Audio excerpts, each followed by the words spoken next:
Amigos da TV Ibis, boa noite. Estamos iniciando, transmitindo aqui de Brasília, a nossa terceira aula do curso Trajetórias 2, Destino, o Determinismo da Liberdade. Nessa terceira aula, nós vamos dar continuidade ao que nós falamos na aula passada, porque na primeira aula nós fizemos um resumo geral do nosso primeiro curso, dado no primeiro semestre. Na segunda aula, nós falamos sobre as tragédias e como se dá o destino coletivo e como as pessoas se colocam dentro do palco dos processos de sofrimento ou desencarne através do campo eletromagnético e através do princípio da ordem que a lei expressa. A partir daí, hoje, nós vamos ver como é que um destino é construído. Como que nós construímos um destino? Quais são as etapas de construção desse destino? Quais são os elementos que predominam dentro do processo do destino? Porque aí nós poderemos desenvolver nas próximas aulas todos os outros aspectos menores para que a gente tenha um entendimento bem mais amplo sobre o destino, seja ele individual ou coletivo. Então essa é a nossa missão de hoje e esse será o nosso objetivo. Vamos lá? Vamos começar? Lembrando aqui, começando por favor, lembrando aqui do congresso, do 15º Congresso Jean-Baptiste Rustem, que será realizado no dia 7 e 8 de junho de 2019 em Uberlândia. Aqui está o site, para entrar em contato e ao mesmo tempo fazer inscrição, vir participar conosco. E a programação também, na próxima aula, eu vou trazer a programação. Próximo? Falamos na aula passada, está aqui novamente, o 24º Congresso Nacional Pietro Baldi. Ok? Já falamos. E aqui nós trouxemos algumas orientações, que está lá no site, só para mostrar um pouquinho do trabalho que eles já estão fazendo, a maneira de fazer o pagamento, a sequência do preenchimento do formulário, a conta corrente, alguns detalhes da inscrição que você vai encontrar lá na página do Congresso. Próximo. Aqui também falando sobre acomodações e valores, ok? Como é a acomodação no próprio ambiente onde nós vamos estar e os detalhes dessa acomodação, para você ver lá e escolher se você vai fazer só a inscrição ou vai colocar também os outros valores fazendo todo o pacote. Próximo. E a nossa campanha do metro quadrado. Nós continuamos com a campanha do metro quadrado, estamos lá com a nossa conta aguardando. Esse ano é um ano que nós vamos fazer, já vamos iniciar algum processo, nós estamos pensando em começar lá em Itaberaí, porque esse ano nós estamos completando 12 anos e vamos ter inclusive uma programação especial no dia 15, 16 e 17. 15 e 16 em Goiânia, 17 em Brasília. E o nosso amigo Jorge Damas virá para fazer 2 palestras em Goiânia no dia 15 e no dia 16. E nós vamos transmitir pela TV Ibis. Logo, logo a gente manda um filminho, que está acabando de ser feito, para que fale um pouco dos 12 anos do Ibis. Ok? Então, vamos ver o nosso filmezinho sobre a campanha do metro quadrado, hoje falando sobre a obra de Goiânia.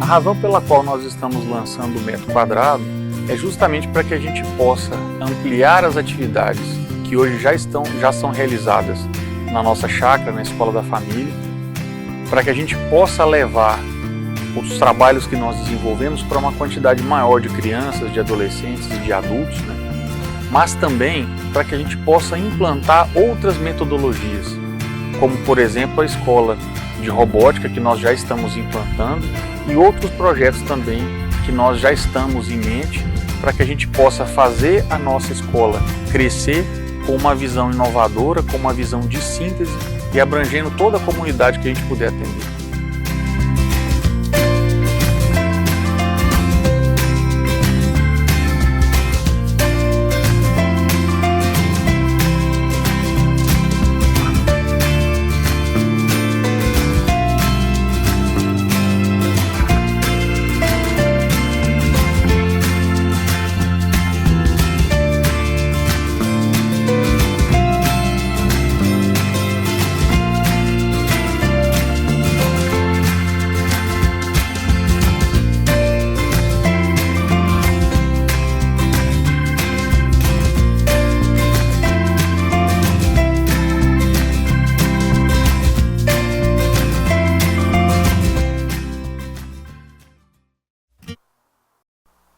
Pessoal, então vamos lá. Aula número 3, então nós estamos exatamente na aula número 3. O bloco 1, o problema do destino, é o que nós estamos estudando. Os temas de hoje serão a construção do destino e a lei de atração.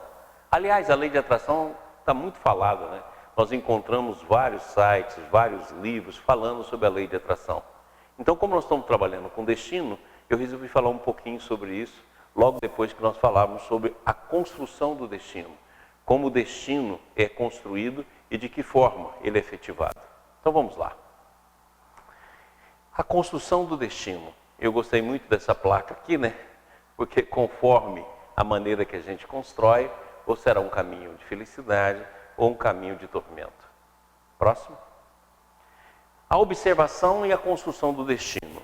Nós já aprendemos muita coisa sobre destino, já aprendemos várias coisas a respeito de como o destino funciona e de que forma nós podemos vê-lo.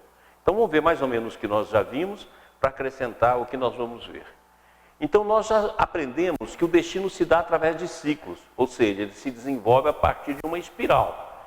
Ele desenvolve a partir de uma espiral e a partir de ciclos que vão se repetindo dentro de um campo de quadrantes. Depois, nós também aprendemos a definir os ângulos de livre-arbítrio e determinismo. Olhar para a nossa vida, ver a nossa vida, olhar para ela e ver exatamente os nossos ângulos nos diferentes campos da nossa existência. Tem ângulos nossos que estarão mais abertos, tem ângulos que estarão mais fechados. E como é que a gente vê isso?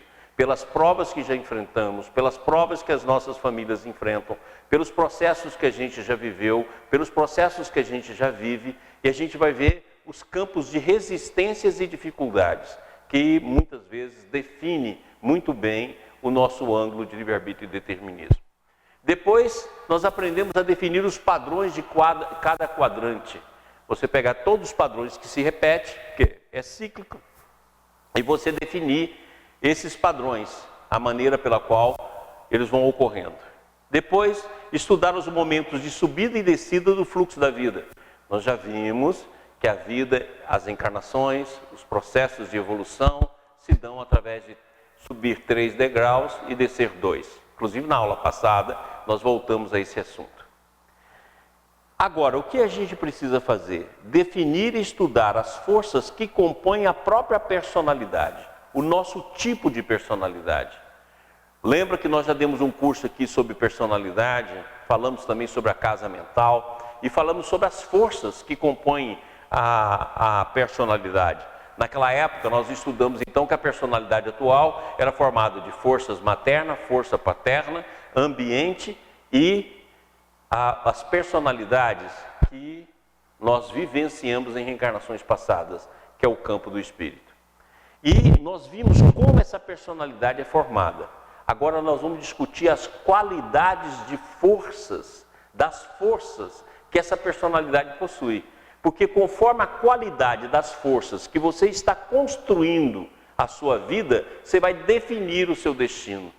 E se você olhar bem para as forças que compõem o seu modo de ser, o seu modo de agir, o seu modo de pensar e sentir, você automaticamente vai precisar, vai poder ver quais as forças que você vai ter de corrigir, quais que você vai ter de vigiar e quais que você vai dar maior campo de liberdade e desenvolvimento.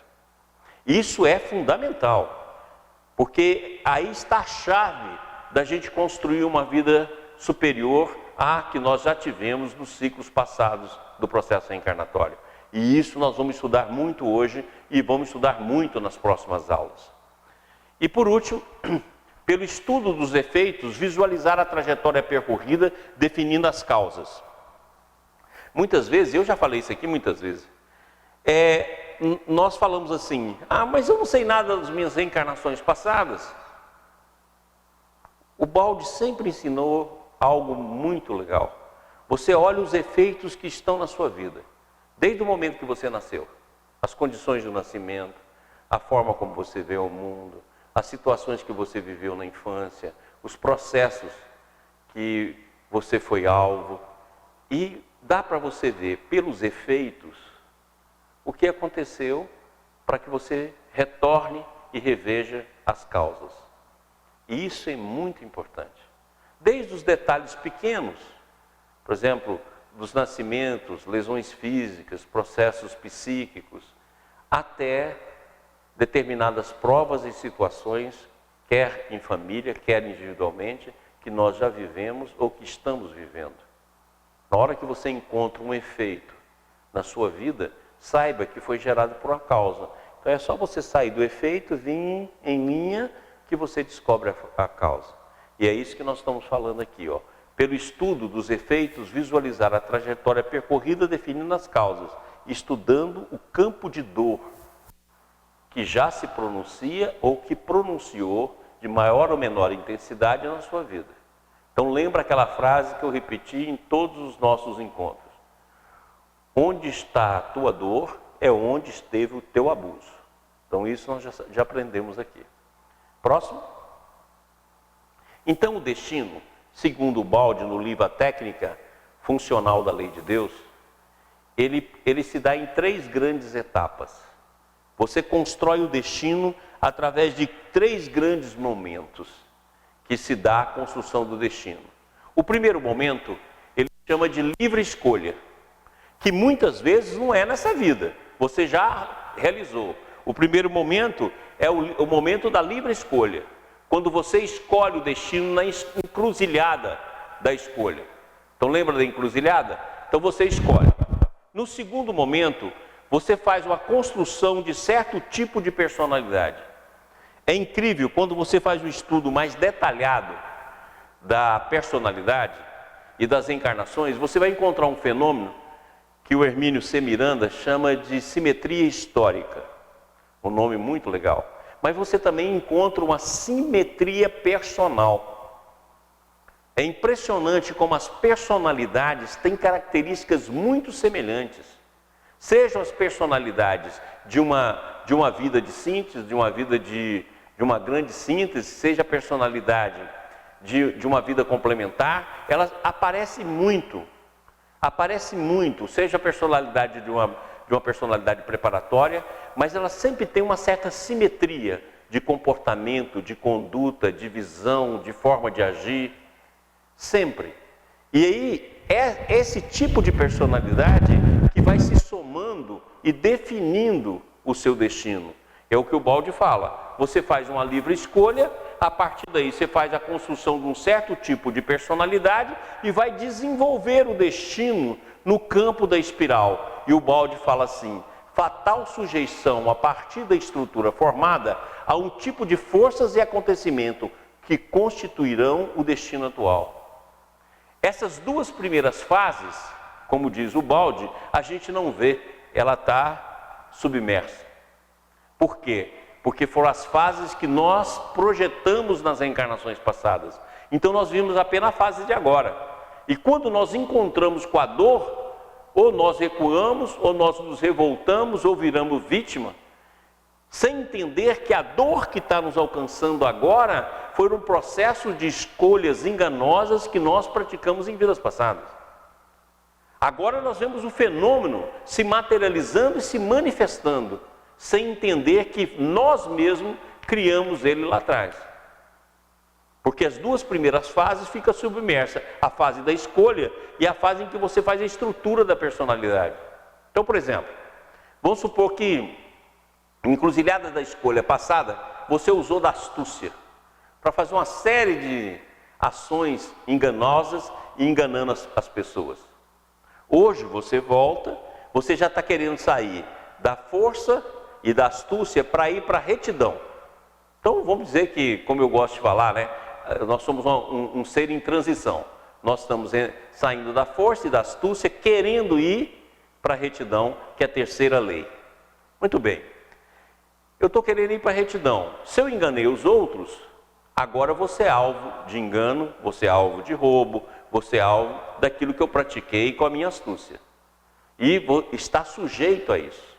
Então vamos supor, por exemplo, que você vai fazer um negócio e acaba esse negócio te dando um cano, um astuto melhor, te rouba determinada grana e você fala, poxa, eu construí todo o meu sonho e não consegui realizar. E você entra num quadro de dor, sem entender por que acontece aquilo com você, porque você agora está toda certinha, querendo fazer tudo direitinho, tudo dentro do parâmetro adequado. Por que acontece com a minha vida? Oh meu Deus, por que isso aconteceu? Eu não tive proteção. Aí Deus vai falar assim, não minha filha, você só está na trajetória, dando continuidade àquilo que você fez, e agora dentro do campo do efeito, você está voltando na mesma estrada que você enganou. E aquele que for mais esperto que você, vai te enganar. É por isso que Jesus disse tão claro, os filhos desse mundo são mais espertos, né? Ou são mais atilados que os filhos da fé. Justamente por isso. Porque você está tentando sair e o outro está vindo. E consequentemente vocês vão encontrar. Só que ele tem uma astúcia muito maior do que a sua. Porque você está querendo sair da astúcia e ele está percorrendo o caminho da astúcia. Aí você não vai entender por quê. Porque está tudo submerso no campo da mente subconsciente, e está submerso através do tempo. As duas fases onde você fez o movimento. Mas elas estão lá. Próximo. Mas quando nós falamos de livre-arbítrio, nós também temos que tomar um cuidado muito grande. Por quê? Porque, na verdade, o livre-arbítrio só existe quando você ama. Então, eu costumo dizer que o livre-arbítrio primordial é o livre-arbítrio do sistema. A liberdade real, a liberdade absoluta, ela só surge na nossa alma quando nós amamos. Então aqui nesse mundo a gente não tem livre-arbítrio, a gente tem vontade. Então o livre-arbítrio, nós estamos caminhando para ele. Nós estamos caminhando para o livre-arbítrio. Aqui nessa existência nós temos vontade. Livre-arbítrio não, porque nós não amamos. Quando nós atingimos o amor, aí nós somos livres para fazer a escolha. Por isso que Jesus diz tão claro, a minha vontade é fazer a vontade daquele que me enviou. Ele é livre para escolher isso. Consequentemente, nesse mundo aqui a gente só tem a vontade. E segundo Emmanuel, a vontade é o botão poderoso que coloca em funcionamento toda a máquina. Então, a vontade é o que coloca em funcionamento todo o campo do destino. Mas, quando nós falamos em vontade, nós esquecemos que dentro da vontade está o condicionamento. Esse é um dos grandes problemas nossos. Porque dentro da vontade está o condicionamento. O condicionamento educacional, o condicionamento familiar, o condicionamento de grupo, o condicionamento do país, o condicionamento do homem, o condicionamento religioso, todos os condicionamentos. Você vai chamar isso de vontade, mas na verdade dentro da vontade está o condicionamento. E dentro do condicionamento nós também temos a autossabotagem. Tem muita gente que coloca a culpa no destino, coloca a culpa nos processos obsessivos, quando na verdade você está vivendo a autossabotagem. A autossabotagem está dentro do condicionamento, o condicionamento está dentro da vontade, e a vontade é a expressão do livre-arbítrio no nosso mundo antissistêmico. E dentro da autossabotagem está o desejo. Ora, se você quer agir verdadeiramente com a vontade, você tem de estudar o condicionamento em você, a autossabotagem em você e o desejo. Porque caso contrário, você não vai estar atuando com a verdadeira força da vontade. Você vai estar atuando com a força do condicionamento, ou a força da autossabotagem, ou a força do desejo. Então olha bem como nós temos de observar com detalhes, porque senão você vai construir uma trajetória enganosa, porque você não estudou você mesmo. Você está chamando de vontade, quando na verdade é desejo. Você está chamando de vontade quando é condicionamento. Você está chamando de vontade quando na verdade é uma autossabotagem. E isso, gente, só com muito estudo. Por isso que nós demos os cursos de sonho, para que você possa estudar os processos em ti mesmo, que o sonho fala sobre isso. Falamos sobre a prece, para que você tenha uma ferramenta para você trabalhar esse processo dentro de ti. E você tem de observar com muita atenção, aquela atenção que nós já falamos tanto, com muita intenção e atenção, para que você consiga observar todos esses elementos. Então agora nós vamos estudar. Isso é tão importante que eu coloquei a base do nosso estudo hoje. Vamos estudar o livre-arbítrio, a vontade, o condicionamento, o processo de autossabotagem e o desejo. Vamos lá. Olha aqui que o Baldi fala em Deus e o universo, confirmando o que eu estou falando para vocês. O arbítrio humano, além de ser um resíduo da liberdade originária, seja um produto da queda, visto que a escolha significa uma incerteza e uma procura do melhor absoluto que se perdeu e ainda não foi reconquistado. Vamos lá? O arbítrio humano, além de ser um resíduo da liberdade originária, seja um produto da queda, visto que a escolha significa uma incerteza. Então, só da gente ter de escolher, significa que nós estamos num mundo patológico. Porque o livre-arbítrio não significa escolha. O livre-arbítrio significa a liberdade de amar e de construir a cada momento um novo universo dentro de nós mesmos. Ora, então essa liberdade nós perdemos. A liberdade de manifestar a presença de Deus em nós em sua plenitude. Consequentemente, nós passamos a ter vontade e ter de escolher dentro de um campo de dualidade. Então isso é incerteza, consequentemente, ignorância. Então, a vontade é uma expressão menor, patológica do livre-arbítrio, dentro de um mundo dual, do qual nós estamos presos, que é o antissistema. Muito bem. Próximo. Então, vamos ver o que é a vontade. Olha o que André Luiz fala. Ele dá uma definição muito legal de vontade. A vontade no campo do espírito desempenha o papel do ciclotron no mundo da química, bombardeando automaticamente os princípios mentais que lhe se contrapõem aos impulsos. Todo mundo já sabe o que é um ciclotron. Agora mesmo eu coloquei uma definição da Wikipédia, mas todo mundo sabe. O ciclotron é um acelerador de partículas dentro de um campo elétrico e magnético. Muito bem. Então, presta atenção no que o André Luiz está dizendo. A vontade bombardeia aos pensamentos que contrapõem a sua ação. Se você está no mundo dual, na hora que você fizer qualquer ação, vai aparecer dois impulsos. O impulso A e o impulso B. E eles são complementares e antagônicos.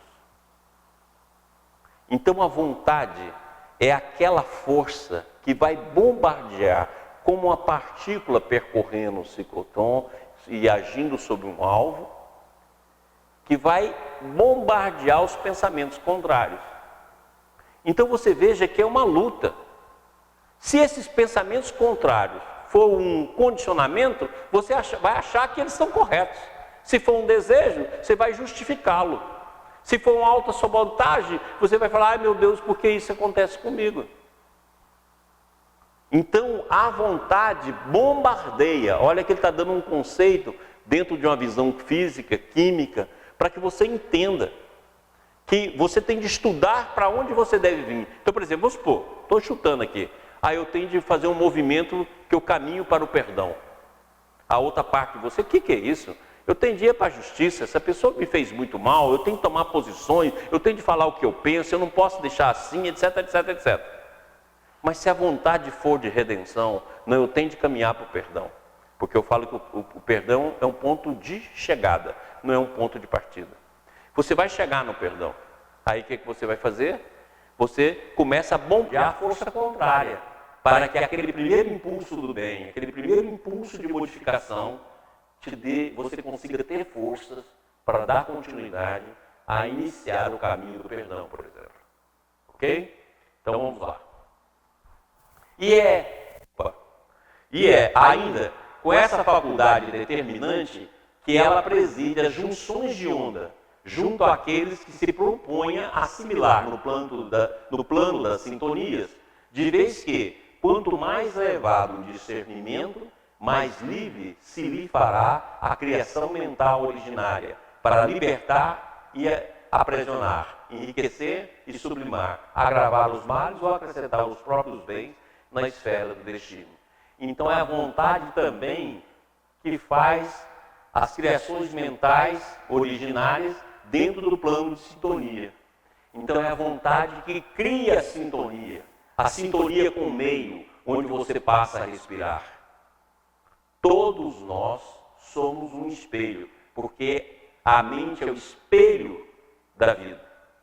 Então essa mente, o que acontece com ela? Eu reflito em inúmeras pessoas, e inúmeras pessoas me refletem.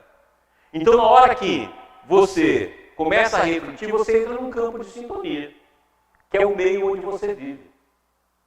E esse meio onde você vive, ele é extremamente condicionante. Daí a razão pela qual você estudar muito bem os teus impulsos, os teus passos e as tuas escolhas. Porque a vontade, além de bombardear a força contrária, a vontade faz a junção da nossa mente com outras mentes. Vamos ver esse esquema?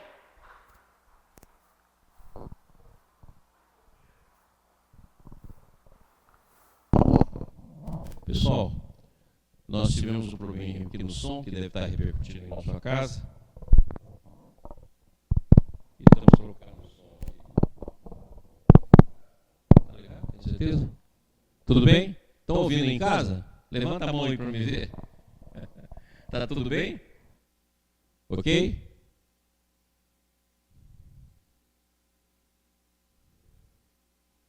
Tá tudo em paz? Ok? Então tá, vamos continuar então. Próximo. Aqui, ó, tá a ideia de um ciclotron, né? Ciclotrons, então tá aqui a ideia. E aqui está uma definição, né? Na física de partícula, ciclotron é um equipamento no qual um feixe de partículas sofre a ação de um campo elétrico com uma frequência alta e constante e um campo magnético perpendicular estático. Foi inventado em 1929 por Ernest Lawrence, que o usou em experimento com uma partícula de 1 MeV. Hoje em dia, isso aí já está bem além. Então vamos recordar, a nossa vontade bombardeia a força contrária àquilo que nós estamos desejando que se inicie na nossa vida. E a nossa vontade cria o campo de sintonia que nós vamos nos alimentar para agir, seja para nos elevar, ou seja, para que a gente caia novamente. Então ela é essencial.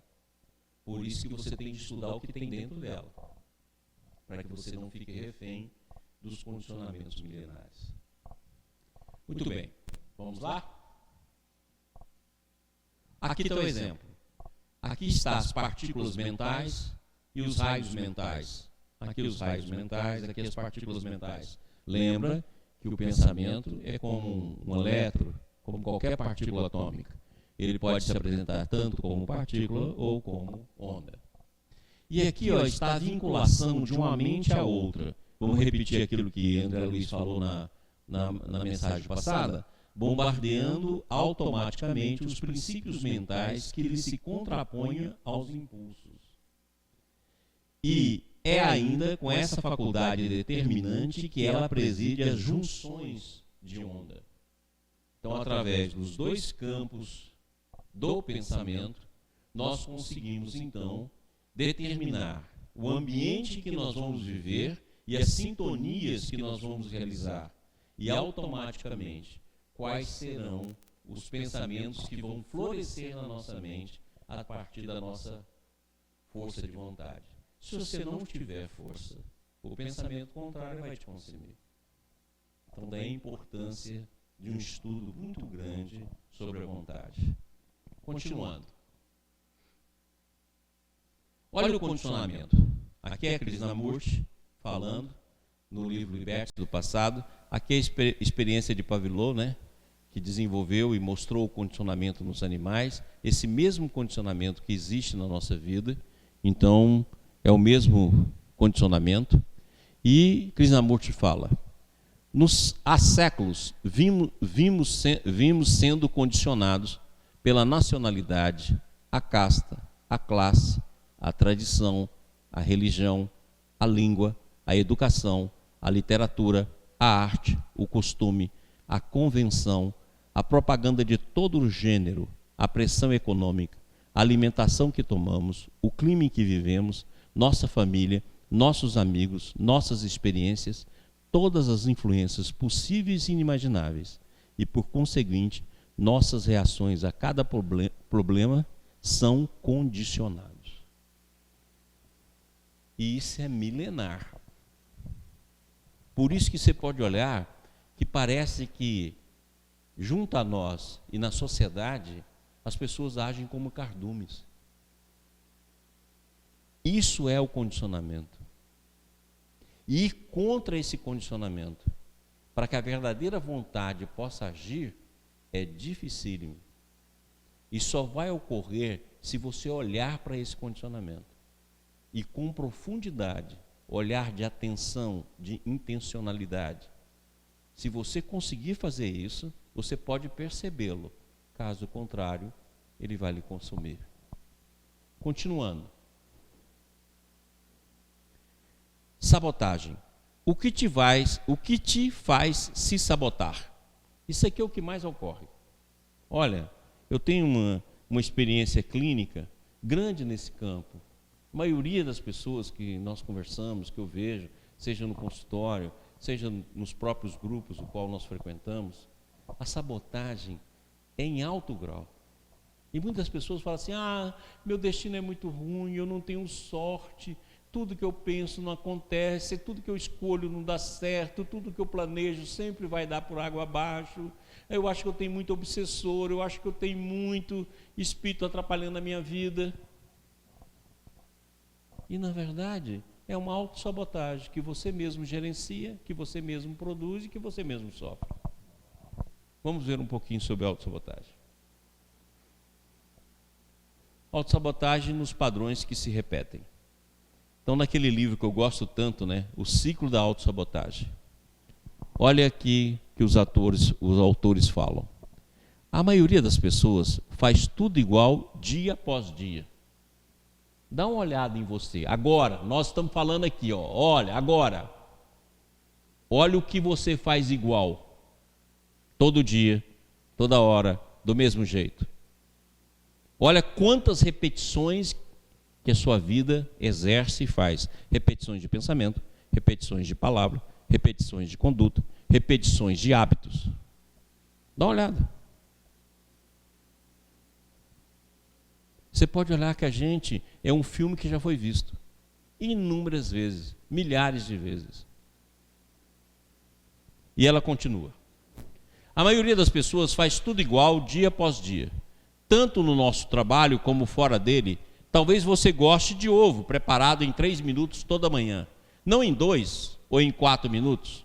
Ou talvez você opte dia após dia, ano após ano, por não tomar o café da manhã. Alguns de nossos padrões repetitivos são claramente irracionais. Tive um paciente que sempre calçava o pé esquerdo primeiro, tão compulsivamente que se, por engano, calçasse antes o pé direito, ele parava, tirava o sapato e começava tudo de novo com o pé esquerdo. Está reconhecendo aí? Conheço uma mulher que sai tropeçando pelo quarto escuro para acender a luz, porque ela não consegue acender a lâmpada acima da cabeceira. Isso aqui são os exemplos banais. mas é por eles que nós vamos partir. Quanta coisa a gente faz assim e nem nota. E repete, e torna a repetir. E da mesma maneira que o homem vai calçar o sapato direito, tira o sapato para poder calçar o esquerdo, para depois calçar o direito, nós fazemos isso no campo do sentimento, fazemos isso no campo da palavra, fazemos isso no campo dos compromissos, fazemos isso no campo da nossa vida. Muitas vezes você começa uma ação muito correta, aí você se lembra, não, meu Deus, mas eu não faço assim, eu não sou assim, eu tenho, aí volta para o padrão antigo, que é a mesma coisa do sapato. Muitas vezes você vive experiências que te dão dor, que te dão processos de dor, muitas vezes significativo, você vai lá e repete essa ação. É a mulher lá, que em vez de acender a luz na cabeceira, vai acender e muitas vezes se machucar. Esses exemplos banais refletem os exemplos maiores, das repetições infinitas que a gente faz. E muitas vezes cai do mesmo jeito, cai no mesmo processo. No campo do sentimento, então, é incrível. Tem pessoas que falam assim, eu só escolho a pessoa errada. E nem nota que, na verdade, é um ciclo de sabotagem que ela faz consigo mesma. Vamos continuar. Continuando. E daí? O homem do sapato pode chegar um pouco atrasado ao trabalho. A mulher pode dar uma topada com o dedão do pé. Qual a importância disso? Nenhuma. A não ser que esses comportamentos sejam sintomas de algo mais sério. Não, essas repetições e até essas compulsões não chamam a minha atenção para a questão da repetição. O que me seduz é detectar a extensão de certos tipos de comportamentos repetitivos. Repetições que destroem vidas. Repetições que levam indivíduos à beira da loucura. Repetições que podem terminar até em suicídio. Essas repetições de comportamento, de conduta, de escolhas, de padrões, muitas vezes leva a suicídio, leva a loucura, leva a desistência do viver, leva a depressões profundas.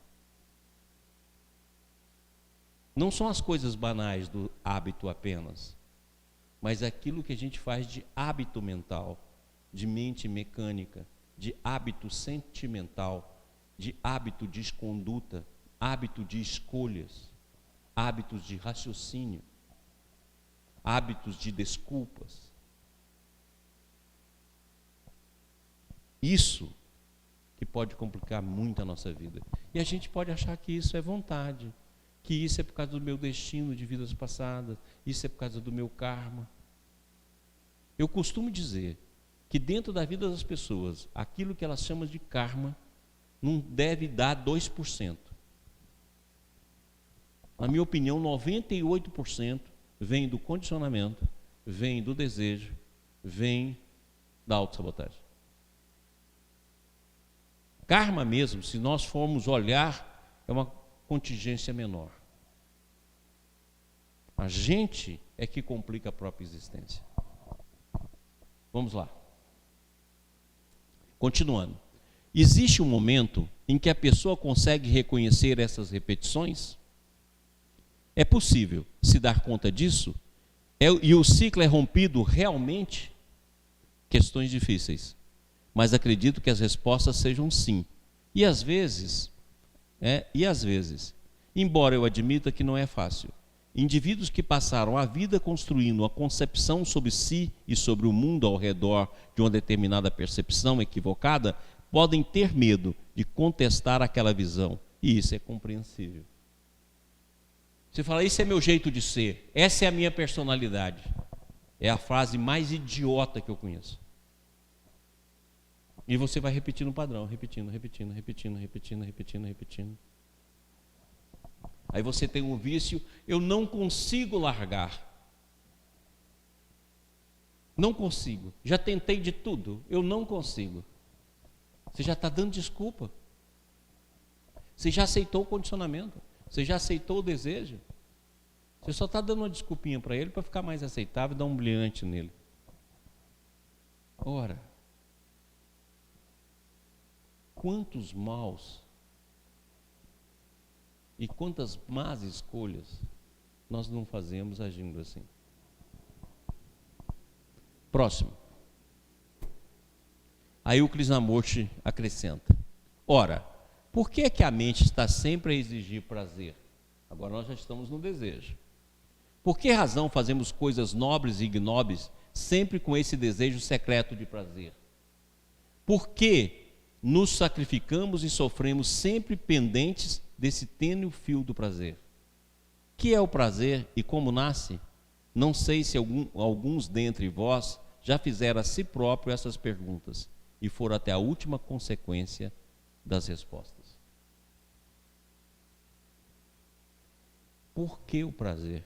De onde ele vem? Que força é essa? Porque sempre exige comportamento e sempre exige hábitos. Por que nós temos de repetir o prazer? Olha uma coisa interessante.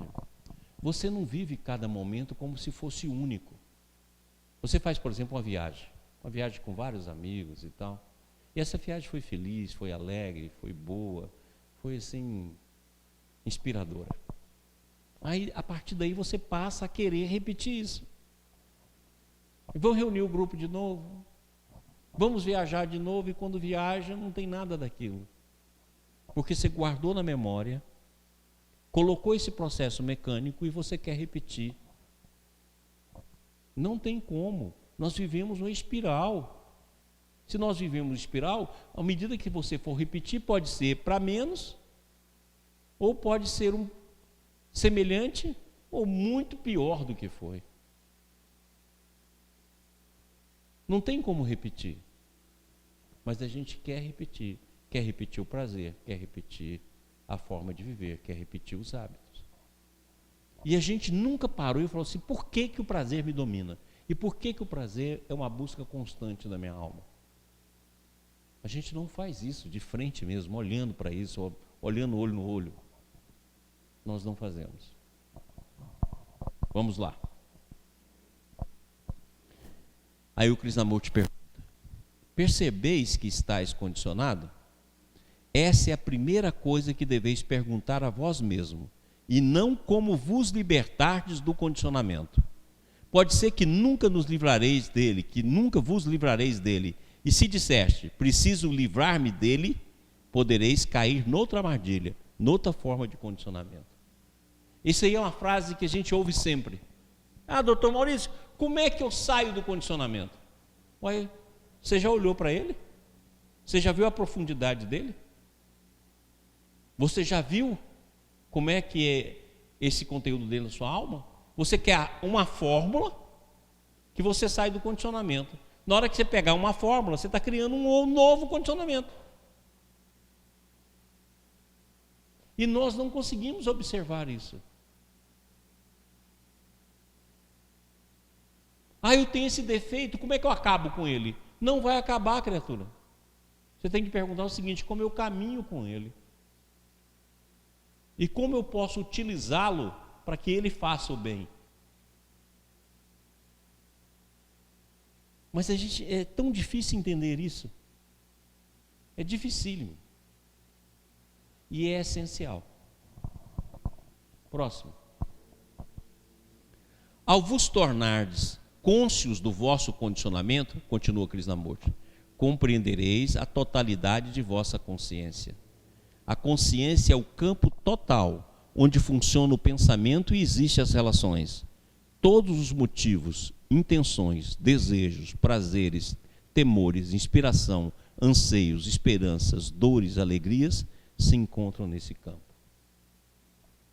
Então, na hora que você olhar todo o processo como um campo de totalidade, não só olhando o menor, o individual, o pequeno, mas olhando o campo todo de totalidade do seu ser, aí você começa a se tornar consciente. E é exatamente essa consciência que há de te transformar o olhar sobre si mesmo e sobre a sua vida. Próximo. Bom, então nós vimos o livre-arbítrio, vimos a vontade, vimos o condicionamento, vimos a autossabotagem e vimos o desejo. E vimos então a primeira forma, a primeira força do destino. Mas junto à vontade humana, existe outra vontade, que é a vontade divina. Então, o destino é uma força binária. Nós temos a vontade do homem, e dentro dessa vontade nós vimos que tem condicionamento, tem autossabotagem, tem desejo. E tem a vontade divina. Porque se não existisse a vontade divina, não existiria evolução. Que nós ficaríamos ou parados ou o tempo todo retornando. É por isso que a vida é 3 e desce 2. Você sempre ganha 1, ou seja, você sempre evolui. Você, em termos de soma, nunca vai retroagir, porque você sempre vai ter um ganho evolutivo. Não é linear, como muitas vezes as pessoas pensam, mas dentro da escala 3, 2, sempre ganhando 1. E quem faz esse movimento dentro de nós é a presença divina. E o balde então nos diz: ao lado da vontade do homem, que não permite atingir senão os resultados que lhe dizem respeito, isto é, a construção do indivíduo, há outra vontade, fixando os limites dentro dos quais aquela pode mover-se, para que seja possível chegar, em qualquer caso, seja qual for a obra do homem, ao resultado final de salvação e não de destruição, como poderia acontecer se a vontade do homem prevalecesse. Essa outra vontade, a qual, aliás, tudo está confiado, é a vontade de Deus. E o balde fala bem demais, né? Olha aqui, ao lado da vontade do homem tem a vontade divina. Olha aqui que ele diz: aquilo pode mover-se para que seja possível chegar em qualquer caso, seja qual for a obra do homem, ao resultado final de salvação. É por isso que Jesus foi tão claro, que Deus quer que nenhuma ovelha se perca. E nenhuma ovelha vai se perder, porque dentro da lei, a vontade e o pensamento divino dirige a nossa existência no âmago do nosso ser, ou daquilo que é a maneira que eu gosto de falar, né? De forma intrínseca. Então é como um barco movendo no oceano. Nós podemos fazer movimento do barco para tudo quanto é lado, mas a água do oceano nos conduz. Próximo. Continuando com o balde. Dentro dela, o homem está dentro dela é dentro da lei divina. O homem está mergulhado com a liberdade de se mover como um peixe num rio. O peixe pode deslocar-se para todos os lados, menos para fora do rio, encontrando assim o caminho já marcado por leis absolutas e tendo em qualquer caso que é nadar na direção do mar. Assim, a criatura pode semear desordem à vontade, mas só para si, enquanto nas linhas gerais tudo está dominado por um poder maior e inalterável que mantém sempre a ordem. Nós vimos isso aqui na aula passada. A pessoa pode causar escândalo, depois ter de ser responsável por ele, mas está tudo dentro de um campo da ordem. Eu posso escolher destruir, mas eu não consigo destruir aquilo que a lei não me permite. É por isso que vai surgir movimentos inesperados que não me permitem agir dessa forma, porque existe uma ordem orientando e conduzindo todo o processo evolutivo. Próximo. O balde continua. Olhando o fenômeno em seu conjunto, vemos que há 2 transmissores de vibrações e impulsos dinâmicos. Guarde esse nome: transmissores de vibrações e impulsos dinâmicos. A vontade do nosso eu e a vontade de Deus. Através de suas emanações, esses 2 sistemas de força se encontram e reagem um em relação ao outro. Então eu peguei essa figura aqui que nos ajuda a ver. Aqui está a mulher, ó. Aqui está o impulso nosso, nessa figura aqui, ó. Mas esse impulso está incluso no impulso divino. Aqui está representado o impulso divino e aqui está representado o nosso impulso. Ou seja, qualquer coisa que a gente faça, nós estamos contidos dentro da lei, a semelhança de um peixe dentro do oceano.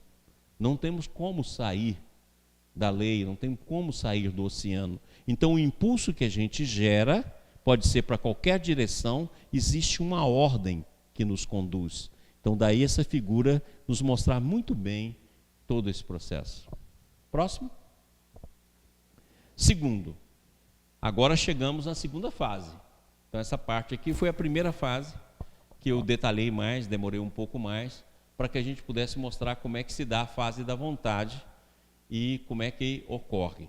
Agora vamos ver a segunda fase de construção do destino, que é a construção de certo tipo de personalidade. Por isso, conforme o que tivermos livremente realizado no passado, teremos construído para nós uma personalidade com qualidades boas ou más, e ao redor de nós um ambiente de vibrações positivas ou negativas, com todas as suas consequências de felicidade ou sofrimento. Lembra, conforme o que você escolhe pela vontade, você vai construir um tipo de personalidade. E, consequentemente, a sua sintonia. Então, aí essas forças vão fazer, então, a ligação. Continuando. Um tipo de personalidade. Teremos construído para nós uma personalidade com qualidades boas ou más ao redor de nós. Então eu venho construindo personalidades. Ó, os cardumes reencarnatórios aqui.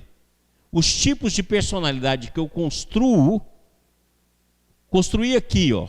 Estou construindo esse tipo de personalidade. Ele tem toda essa influência. E eu arremesso para o futuro as mesmas influências. Então, na verdade, nós temos um condicionamento reencarnatório. E é muito importante, porque com o condicionamento reencarnatório, nós vamos pensar que é muito natural agir da forma que a gente age. Próximo. O primeiro motor de tudo isso é a nossa vontade, que assim pode livremente impulsionar a nossa evolução, dirigida pela sua livre escolha. Pertence-nos, então, o poder de nos construirmos como quisermos. Então, aqui está a vontade de Deus, aqui está a minha vontade. Ela pode ser no caminho divino, ou posso escolher qualquer caminho, porque eu não saio da lei divina. Mas eu que me construo. Ninguém age no sentido de nos construir. Toda a construção da nossa vida somos nós mesmos que o fazemos. Pronto, vamos lá.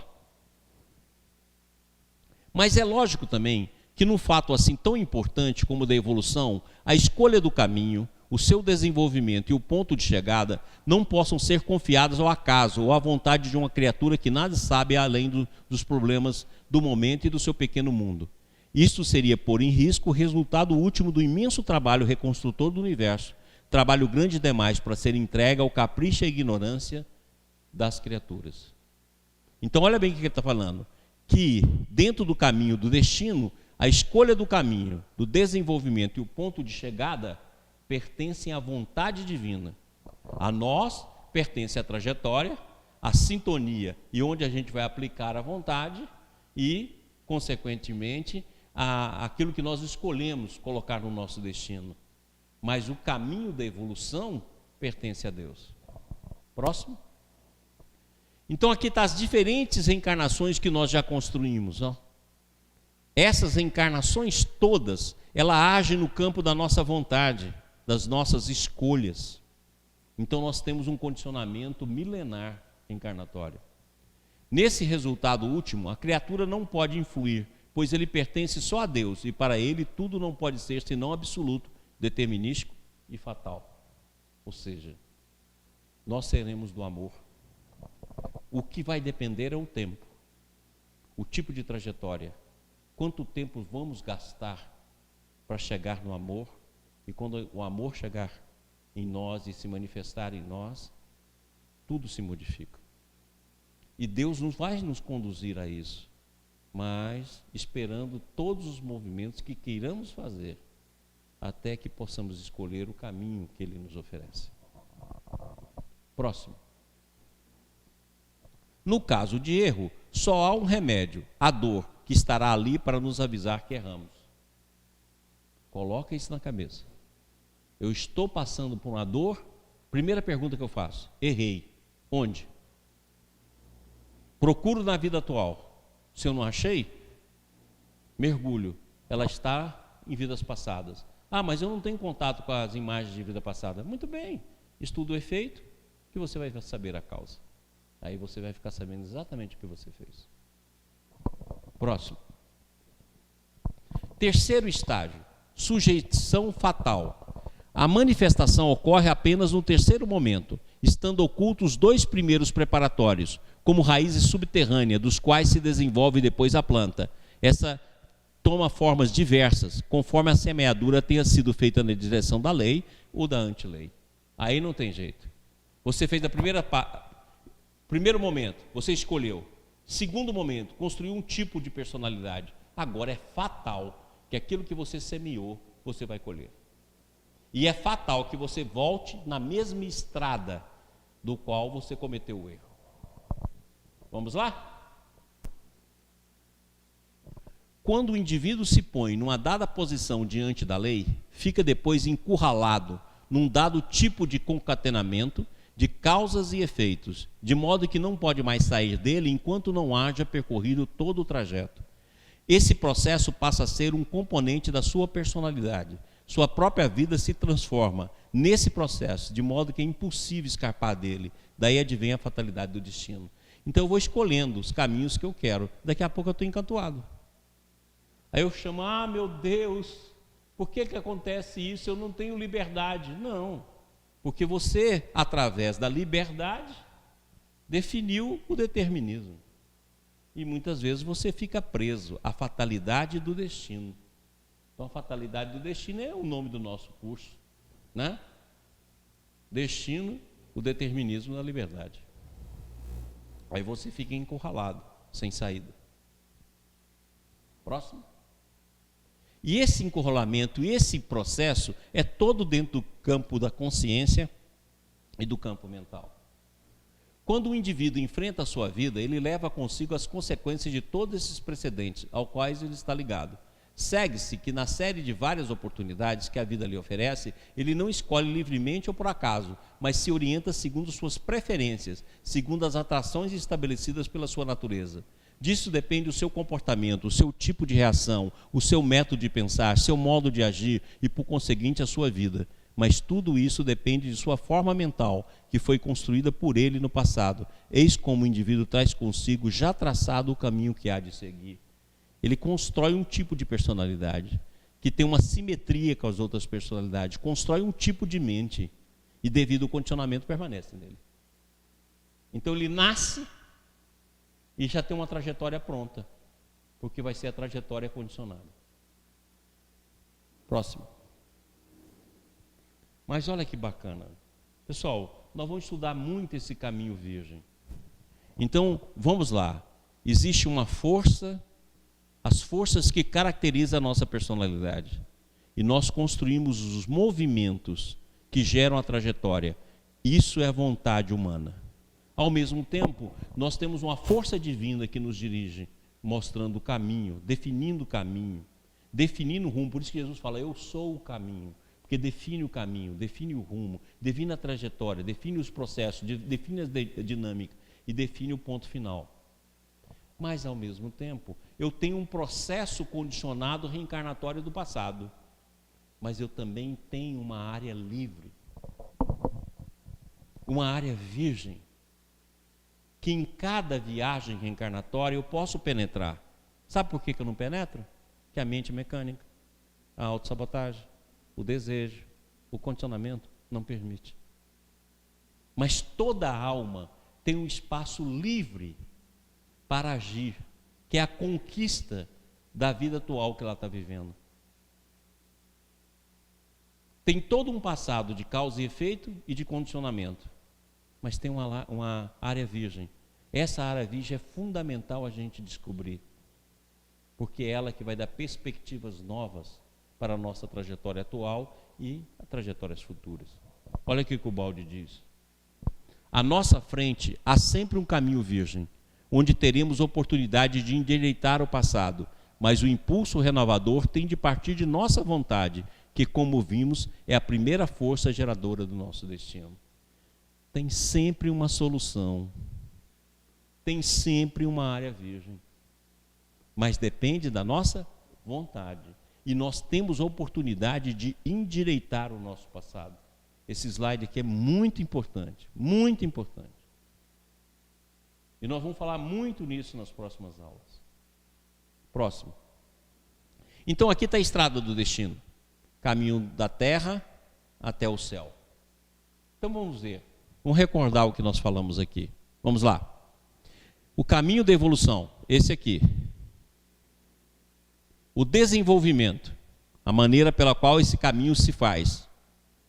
3. O ponto de chegada, que é o destino, vem da vontade divina. Então essa força binária, a vontade divina. Depois nós temos a trajetória.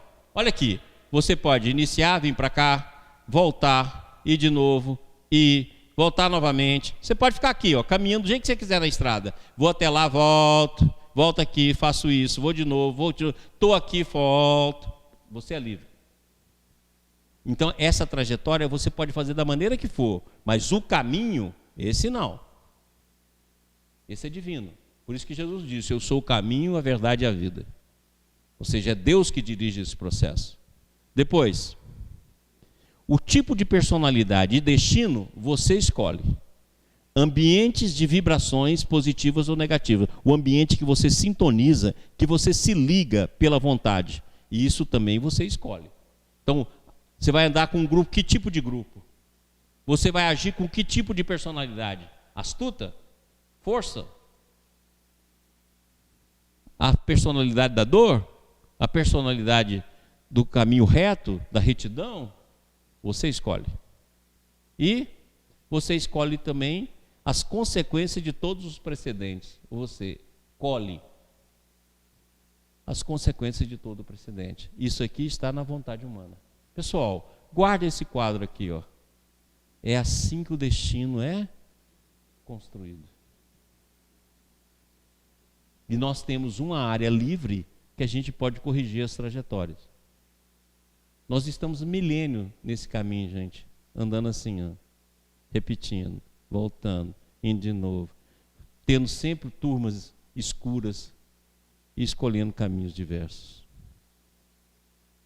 Vamos. E aqui nós fizemos uma árvore para mostrar como é que se dá, né, o destino, como é que ele é formado. Vamos lá? Isso aqui é de Ubaldi, né? Vamos lá.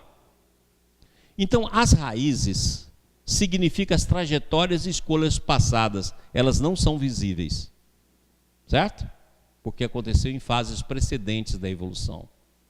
Depois, nós temos o tronco. Está aqui o tronco, ó. O caminho que há de seguir. Então, quando você nasce, as influências do conjunto das raízes já monta para você uma trajetória. Você já inicia naquela trajetória. Porque ela já é o resultado de tudo aquilo que você gerou e colheu. Aí você vai para o tronco. Olha aqui, você chega aqui, ó. Esses galhos é a encruzilhada da escolha. Olha aqui, eu estou aqui, eu posso ir para cá, eu posso seguir, eu posso ir para esse galho, eu posso ir para esse outro. Então aqui estão as encruzilhadas da escolha do nosso destino. E aí, o tronco entre os galhos, que é essa parte central aqui, ó, que está entre os galhos, os troncos entre os galhos, é o espaço livre de correção de trajetória. Então, quando eu estou aqui, ó, aqui é uma encruzilhada da escolha, mas eu posso ficar aqui, ó, e corrigir a trajetória dando tempo de eu mudar para cá. Eu posso estar aqui e mudar para cá, ó. Dá tempo para mim fazer a mudança. Então, essa é a área livre, o caminho virgem. Assim nós construímos o destino. Com o quadro passado e com esse aqui, você define a construção e o modo que você realiza o seu destino. Próximo. E a lei de atração? Nós vamos fazer ela bem rápida para que a gente entenda. Ora, se a gente faz a nossa vontade, cria o nosso campo, então é natural que dentro da lei de atração, que está aí para tudo quanto é lugar, se fala o seguinte, vamos lá? Você pensa, você tem. Será que essa frase é verdadeira? Você pensa e você tem? Diante do que nós vimos aí do destino, você pensa e você tem, isso é verdadeiro? Ou seria melhor falar assim, você pensa e pode ser que você tenha, dependendo da qualidade do seu destino, que é definido pelo processo da sua personalidade. Aí eu estou falando uma coisa mais plausível. Então vamos ver bem rapidamente. A nossa personalidade é um organismo de forças bem definido, constituídas por nossas qualidades, de cujo tipo depende a estrutura do nosso destino. Aqui está a nossa personalidade, olha o tipo de força que tem, nos arrastando para diferente maneira. E isso aqui define o nosso destino. E as escolhas passadas nós já vimos, é extremamente preponderante. Então o nosso destino, olha aqui como é que ele está definido dentro de um campo de equações, ó. Já está definido. A trajetória inicial já está definida, porque já tem raízes para tudo quanto é lado.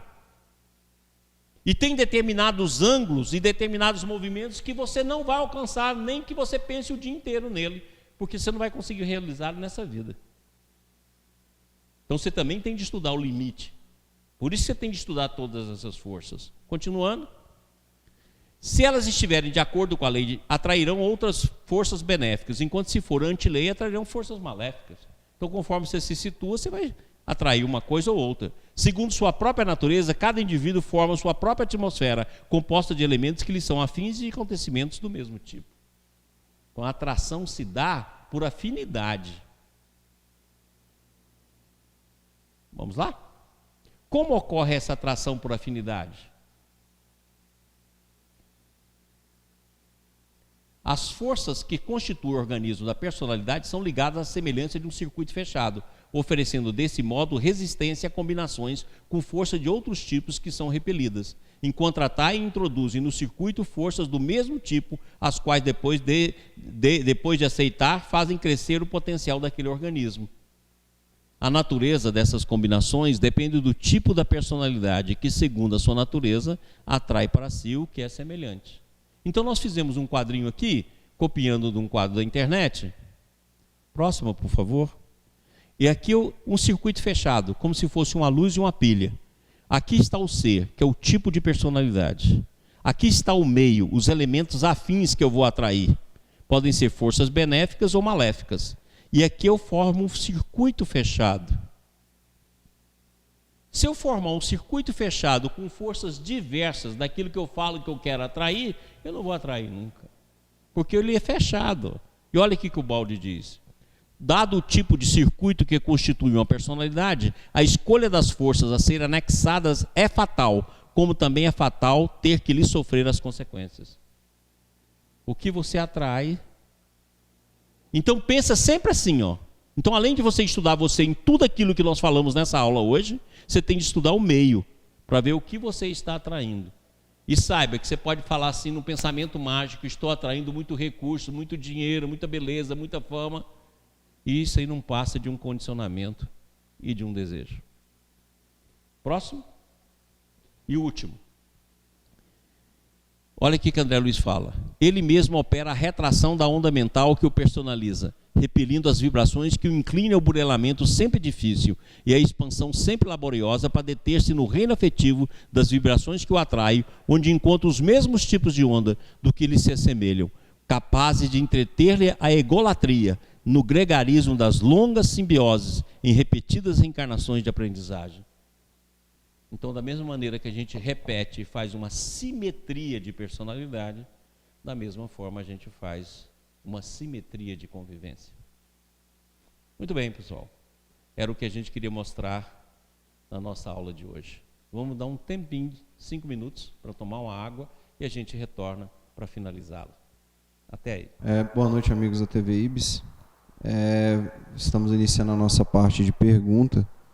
A gente agradece o feedback que todos deram aí em relação ao som, né? A gente conseguiu aí a tempo, espero que finalmente a gente conseguiu organizar. Agradecer aqui em especial o Presley aí, que entrou em contato conosco e veio oferecer toda a ajuda. Estamos aí em contato para a gente poder aperfeiçoar sempre o nosso trabalho. Maurício, a gente vai começar hoje com as perguntas do canal do YouTube. E a gente vai começar com uma pergunta da Silvana Gabriele. Ela fala assim: aos 5 anos perdi meu pai. Isso teve um impacto profundo na minha vida. A partir disso, percebi o quanto as perdas são difíceis para mim. Seria uma experiência que tenho que superar? Não tenho a menor dúvida, meu anjo. É exatamente na fase da infância que os processos mais dolorosos podem acontecer e marca toda a nossa trajetória. A maneira pela qual você faz é honrar seu pai, fazer aquilo que o Bert Helling ensina tão bem. Olha, pai, você se foi. Eu honro a tua vida, amo o Senhor e vou fazer o melhor da minha vida. para que ela possa representar muito bem a tua presença em mim. No momento que você fizer isso, você faz um movimento para compreender essa perda, porque ela não foi por acaso. Muitas vezes, quando a gente perde os pais na infância, é porque em outras vidas a vida nos deu tudo e nós não tomamos conhecimento. Hoje nós temos muitos jovens nessa situação. Tem pais lá que cuida, que elabora, que faz tudo aquilo pelo filho, cuida de todas as formas possíveis, não toma conhecimento. Na hora que vem na outra vida, muitas vezes situações como essa podem ocorrer. Isso aí é uma das razões. E, consequentemente, deixa na vida um pouco só, sem um apoio efetivo, muitas das vezes da força que predominou na sua personalidade, para que você cresça, para que você se transforme.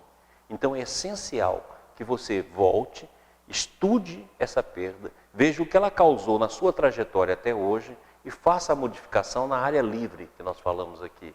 Se você fizer isso, tenho certeza que vai te ajudar muito e o seu crescimento vai ser muito maior do que aquilo que você espera. A segunda pergunta é da nossa companheira Luana, da TV Ibis. Tem uma pergunta. Maurício, gostaria de saber a relação da sombra com o ciclo do livre-arbítrio, vontade, condicionamento, autossabotagem e desejo.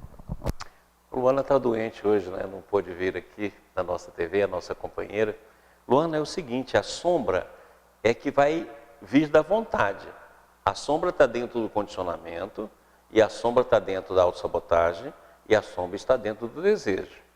Esse conjunto vai criar para você o tipo de personalidade e o tipo de pensamento que você vai seguir. E o tipo de sintonia, aquela ligação entre as duas mentes, ou com o seu meio. Então a sombra é o elemento em que está o conjunto dos teus defeitos, que é a construção que você fez através dos vários destinos e diferentes vidas que você viveu, e que agora se pronuncia dirigindo a sua vida. Então só tem um jeito, você trazer a sombra, tornar consciente dela e andar com a sua sombra. Se alguém te obriga a andar 1000 passos, ande com ele mais 2000. Esse é o processo. Enquanto isso, você vai utilizando a sombra a partir das suas iniquidades na transformação do seu eu. Aí vai aplicando a sombra na maneira adequada. Então vamos supor que eu tenho inveja. Em vez de eu ficar o tempo todo querendo que as pessoas não tenham, eu vou ter a determinação para conquistar e vou agir através da inveja criativa. Então, através desses movimentos, você vai trabalhando a sua sombra, tornando consciente dela e caminhando com ela dentro dos processos da vida. E a sombra está dentro desse contexto que nós mostramos hoje. O Marcelo Silva, ele coloca aqui, Crispim, aprender coisas novas, como estudar seus cursos, o balde pode ser um novo caminho ainda virgem para mim? Ah, olha, o balde não é virgem só para você não. Eu estudo balde desde os 17 anos, eu estou com 64. Olha, aí eu estudo, leio vários outros livros, volto e pego o balde de novo para poder crescer, aí parece que eu não li. Tem tanta coisa nova, Por exemplo, agora eu estou revendo a Lei de Deus e a técnica funcional da Lei de Deus por causa desse curso, né? E o livro Pensamento, aqueles livros que eu coloquei no início aqui, eu li nesse período de férias, eu reli e estou relendo. E, olha, parece que eu nunca li. Então, ele é sempre novo. O balde, como o Evangelho, como o Campo da Verdade, como esses livros maravilhosos que a gente tem do Chico, todos os trabalhos dos pioneiros do bem, eles sempre são novos. Estou lendo, por exemplo, A Vida Divina de Cira Lombino. Nossa, que livro! Parece que eu nunca li. Então, são coisas espetaculares. E é desse jeito mesmo, é sempre uma área virgem. Porque você vai modificando o seu pensamento e você vai compreendendo melhor todo o conteúdo. Então, é trabalho para a vida toda. A Giovana faz o seguinte questionamento. Maurício, gostaria de saber qual a diferença entre desejo e vontade. O desejo é o seguinte, a vontade ela pode ser livre. Eu posso ter uma vontade que ela é livre do meu condicionamento. Essa que é a vontade que a gente deve buscar.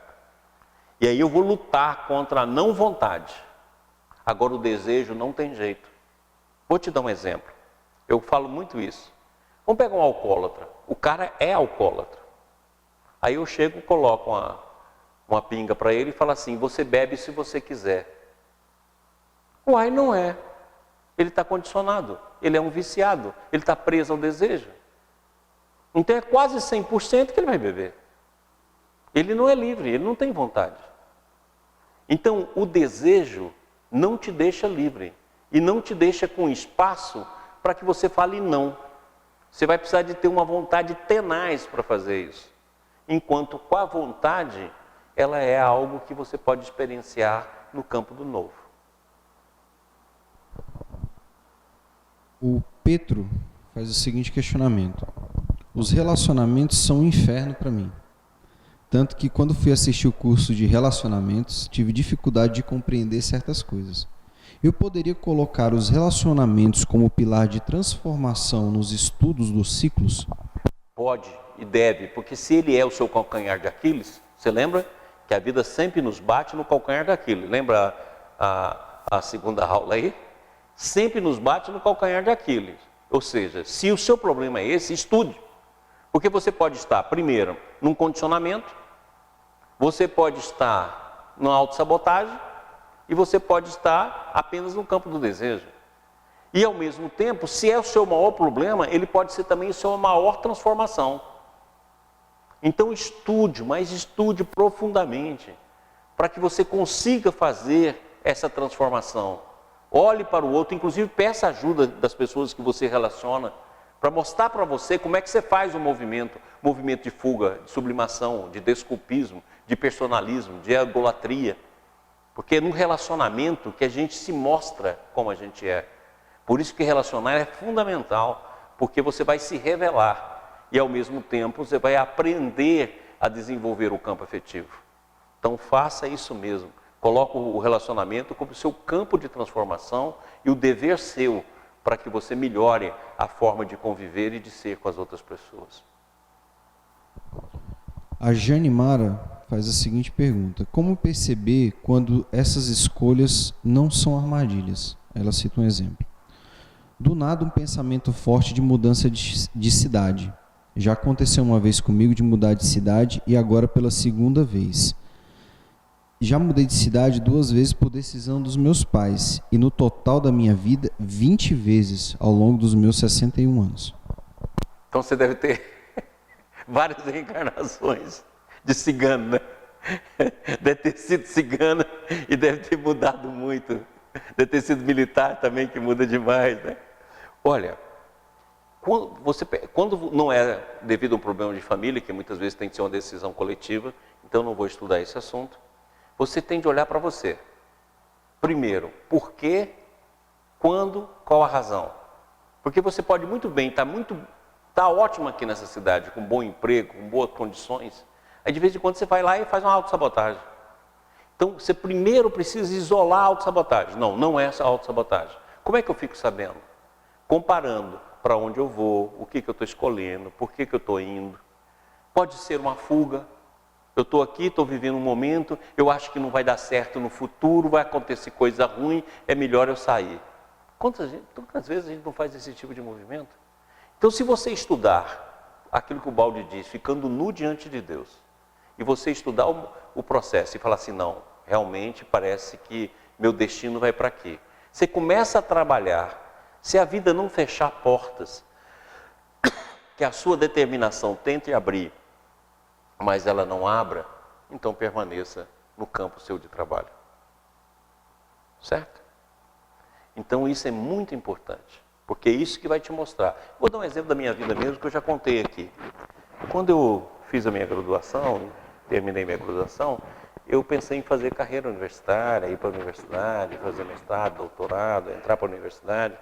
E aí eu fui aceito na Escola Paulista de Medicina para começar a fazer um mestrado lá e tal. E tudo estava indo muito bem. E era sempre quis. O ensino sempre foi algo que me fascinou muito. E por mais que eu consegui tudo. Na hora H que eu fui, a bolsa naquela época era exclusiva e tal. E aí já veio o segundo filho, na mesma época que eu escolhi, já estava com problemas que não tinha como eu levar a família, já tinha um problema financeiro muito grande, acabou todo o movimento que eu sempre fiz para esse caminho não me foi possível. Aí eu tive de caminhar para assistência médica, para serviço público, para consultório e tive de adiar esse plano. Ou seja, a vida não me queria lá, a vida me queria aqui. E todos os esforços que eu fiz não deu. Não foi um processo de autossabotagem, porque todas as tentativas não me levaram lá. Então pronto, então a vida não me quer lá, quer aqui, vamos cumprir o nosso papel aqui. É dessa forma, mas você tem de ficar nu diante de Deus e estudar todos os processos da tua alma. A Giovana te pergunta, e como saber se estou recebendo uma intuição ou se estou dentro da mente mecânica? Escreva. Pega e escreve. Te recebi a intuição, anota. Veio de novo, complementando, anota. E vai estudando. Sabe, peça de quebra-cabeça? Recebi uma peça da quebra-cabeça. Não desenvolve ela, deixa ali. Deixa ver. Aí quando o processo vai se complementando e com o estudo dos sonhos, você vai conseguir juntar as peças e ter a certeza que não é uma repetição, mas uma intuição. O Faustinho coloca, escândalos virão, mas ai daqueles.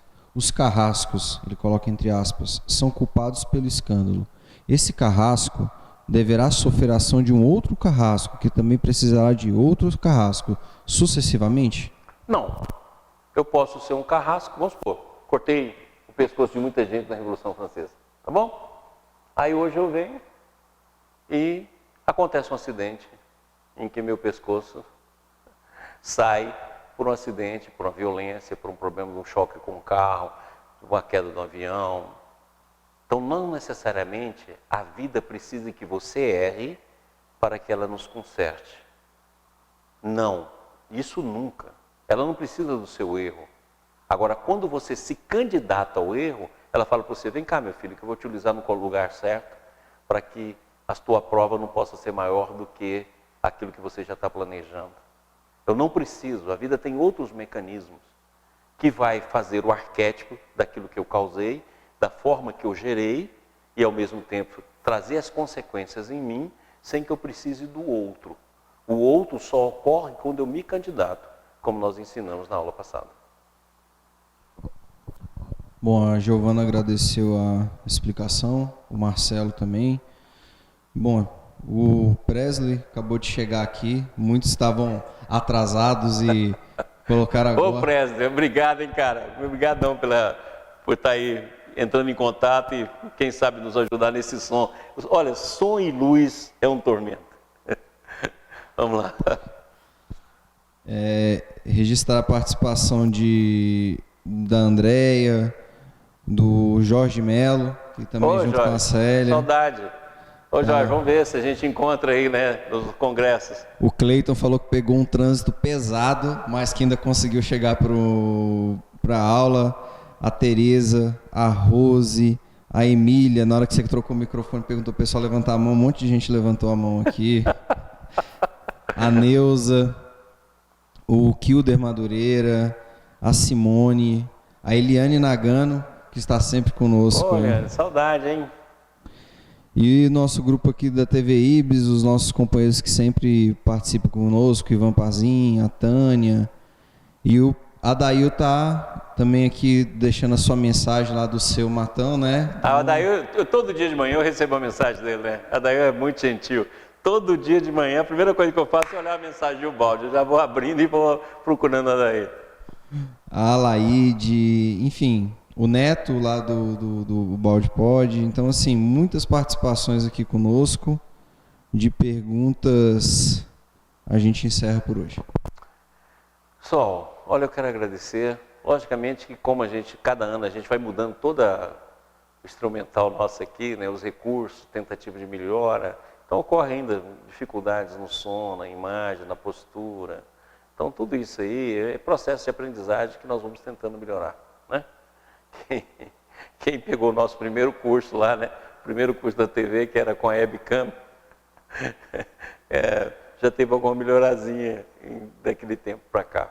Mas ao mesmo tempo, o que eu acho que vale a pena é a troca de conhecimento. porque a experiência do conhecer, independente aí dos recursos melhores ou não tecnológicos, é o conhecer que é importante. Eu dou muito valor ao conhecimento, essa troca de experiência, essa vivência nossa um com o outro, esse aperfeiçoamento. Eu acho que isso aí que é a riqueza de tudo. A tecnologia é o sustentáculo, mas a riqueza é essa troca, essa experiência que nós vivemos junto e muitas vezes junto há muito tempo, né? A TV IBS tem 7 anos, né, de existência e o IBS tem 12. Então nisso aí nós nos enriquecemos muito.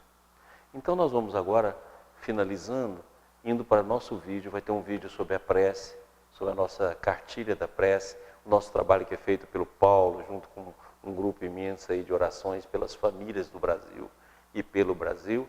E agora nós vamos ver então o vídeo sobre prece. Ok? Então até semana que vem.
IBS, Instituto Brasileiro de Benemerência e Integração do Ser. www.ibis.org